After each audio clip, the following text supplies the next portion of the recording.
So the Nintendo NX has finally been announced, and the NX is in fact the Nintendo Switch. But what do we know about it? Well, it's still coming out in March 2017. Perhaps the biggest surprise is that there's been absolutely nothing in the launch trailer that contradicts the absolutely massive leak that Eurogamer published about 5 months ago that we reported on at the time.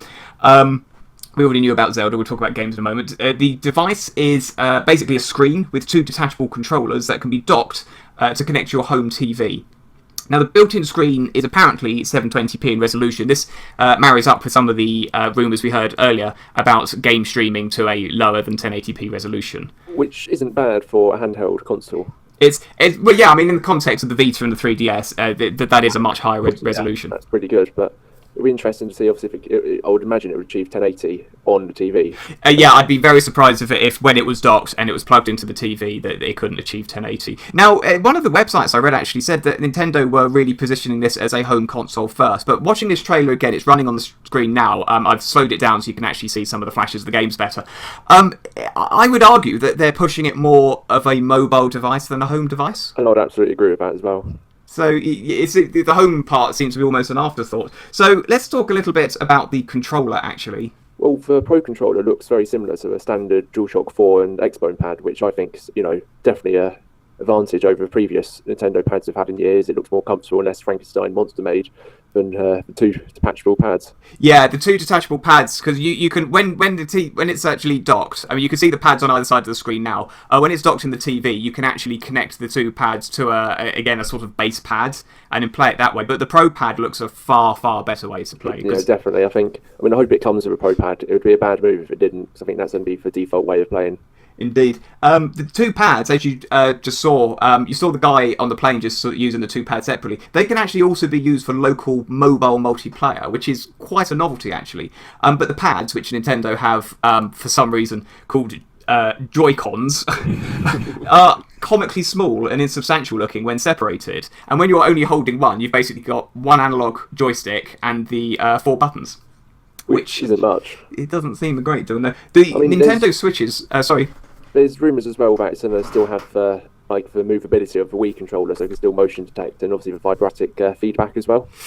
Yeah, I mean, the thing is with vibration and so forth, that would hit on battery life of the actual controller. But you can see how comically small they look there. I mean, can you imagine actually controlling Mario Kart with that tiny little joypad? No, absolutely not.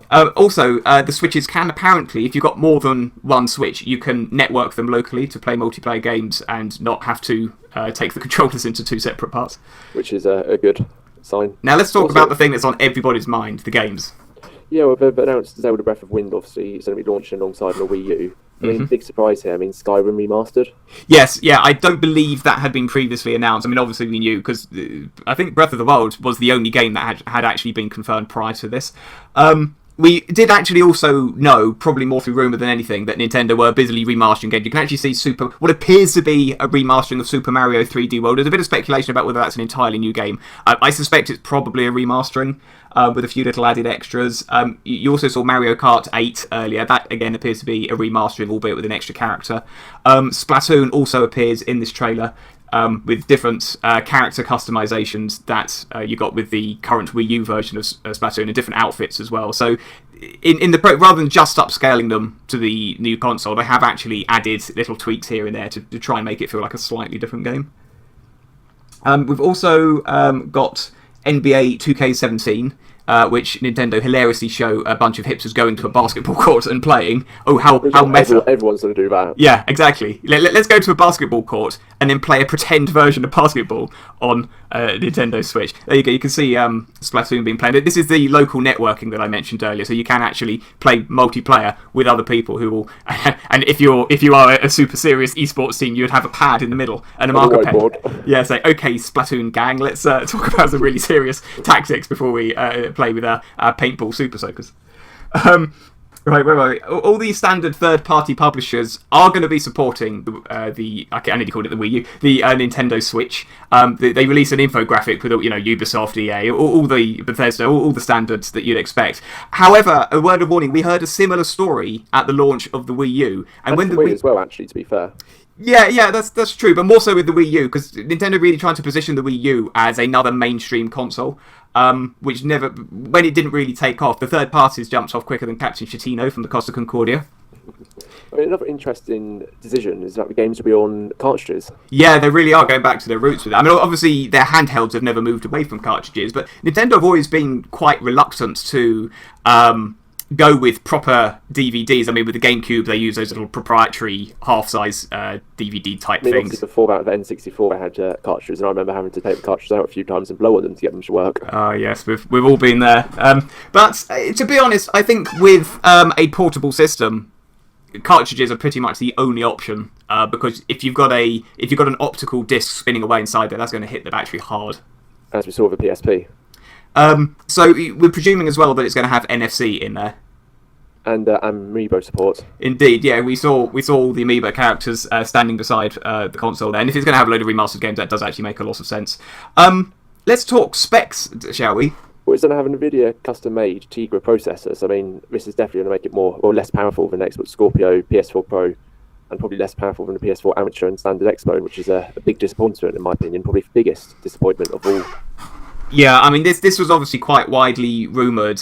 Something that I recall in our own coverage of this, we've said time and time again, we really want Nintendo to release a console that is at least of the same standard of the current generation. Admittedly, the current generation has kind of stepped forward with the PS4 Pro and the Scorpio.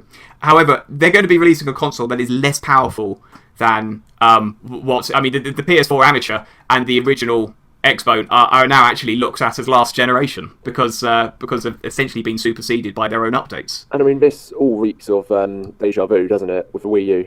Yeah, and the Wii as well, actually, all of which absolutely were behind the curve in terms of processing grunt. I don't want to knock NVIDIA's hardware, though. I mean, NVIDIA's mobile hardware in particular has been very good lately. I mean, the NVIDIA Shield is such a popular tablet because it's got that NVIDIA K1 processor inside it. This is obviously going to be a generational leap on from that. It's obviously going to be powerful enough to power stuff like Legend of Zelda Breath of the Wild, hopefully in 1080p on a big TV. So I mean, it's not going to be a weak console. It's just not very likely to be as powerful as the current gen, if indeed you can still consider the current the PS4 and Xbox to be current gen. I mean, it's very difficult because it's not a dedicated home console. It's not a dedicated portable console.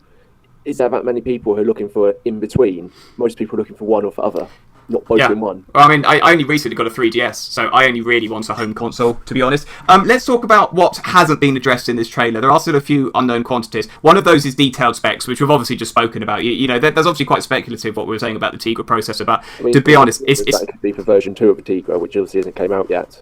Yeah, it's definitely going to be a chip that we haven't seen yet. But I would wager pretty much anything that it won't be where the current gen of hardware is in terms of power. Also, we don't know about the battery life. I mean, this is something they really seem to be pushing it as something that you can go and take down. There you go. There's the hipsters down at the basketball court. I mean, the battery life could be the be-all and end-all of this new device, really, in my opinion. Yeah, I mean, something I mentioned to you, I said I've recently got a 3DS. It's the second generation 3DS XL. The battery life is shocking. It is so low, the battery life. You barely... I don't think I've ever got as much as 3 hours out of it, quite honestly, and that's with the Wi-Fi switched off. It is shocking. So I really do hope that the fact that that's it. I mean, it is a larger unit, but it's also got a much larger screen. That's going to hit the battery. And I've also heard with the price that they're not going to sell it at a loss. Yeah, you see, this is another mistake. I think Nintendo need a win badly. The Wii U has been pretty much an unmitigated disaster. They're only really kept, maintained an air of relevance through the success of the 3DS, and even that's only a relative success. It's not been a blast off hit. They need to price this very keenly. I would argue, I've seen some people saying this needs to be less than £300. I think that's high. I think it needs to be... it needs to be less than 200, 150. 250 is the absolute top end, because at the moment you can go out with 250 quid and you can come home with an Xbone or a PS4, and you need to give people a reason to go out. If you're trying to get people to buy a piece of hardware that is less powerful, it needs to be priced accordingly. I think you're right. It needs to be sub £200. Whether it is or not, though, I mean, the sweet spot would be 150, really. Yeah, I can't see it being 150. I mean, Even I even the don't 3DS at the moment is pretty much 170 as a standard on Amazon at the moment. It'll be interesting how much support the 3DS continues to get when this comes out.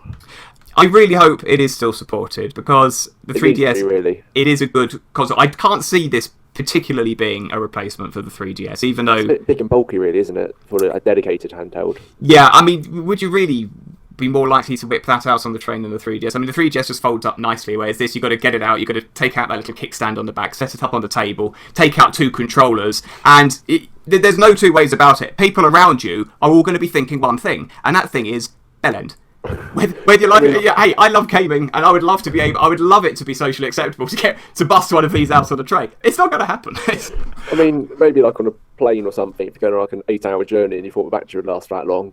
That's literally the only time I think. The battery will last 8 hours in your dreams. Exactly, yeah, more like 1. Anyway, guys, do let us know what you think in the comments below. There's loads more coverage at youtube.com/ParallaxLive, or indeed ParallaxLive.com. Do please hit the like and subscribe buttons, that really helps us out. Thanks ever so much for watching. We'll catch you guys in the next video.